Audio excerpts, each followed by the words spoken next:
Hey you guys, I'm Chelsea. Hi, I'm Brittany, and today we're gonna talk about all things side planks. So Chelsea's one side of obliques are about to be super sore, but it's okay. We're gonna start up into a straight arm plank, up on your toes. This would be probably the hardest version of a plank that we would do in a warm up. So you want to check and make sure when you're setting up in a side plank that your shoulder is stacked right over your wrist. Sometimes we take our arm way out too far and pull the shoulder back. That's really super bad on her shoulder joint. You want to make sure your shoulder is stacked right over your wrist. Second thing is you want to make sure if you're hyperextended, like she is right here, that you bend your elbow a little bit to avoid locking it out.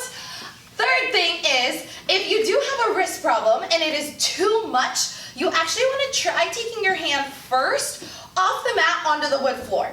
It seems a little counterintuitive, but the floor is actually harder, which means your palm will go flat. The mat is squishy, so when you put your hand into the mat, there's actually more flex in your wrist joint when you put weight on it. So seems counterintuitive, but then makes sense when you think about it. Great. If you have a shoulder injury or an elbow injury or a wrist injury and you cannot support your body weight on your straight arm, fine. Anytime we do a straight arm plank, you can go onto your forearm. It'll help alleviate some of that pressure. This would be your next alternative. If it's too hard for you to stack your top foot on top of your bottom, but you're like, I have the strength, I know I can hang out here, take your top foot, bring it in front. Sometimes because we're flipping and transitioning through, we end up with our top foot in back.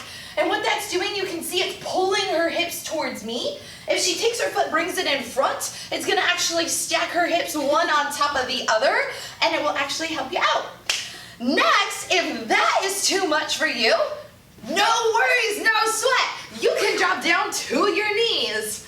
The big thing you wanna check here, if you do planks on your knees, I even suggest like set up a camera or look in the mirror or ask your instructor at your next class to check you. You want to make sure there's one line from your head down to your knees. What happens sometimes is we set our knees up or our elbow too close and see how her hips are lifted.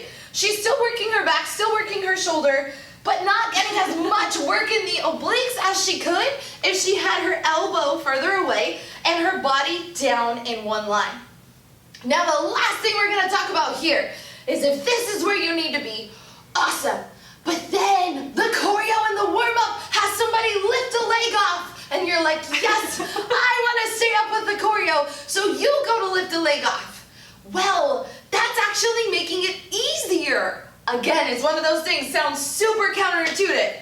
Let's take you back up into your plank, Chelsea.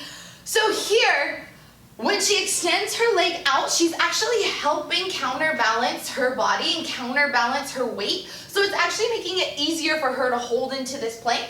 When she drops her knee back down, more weight is going here closer to her center, so it's actually making her obliques work more.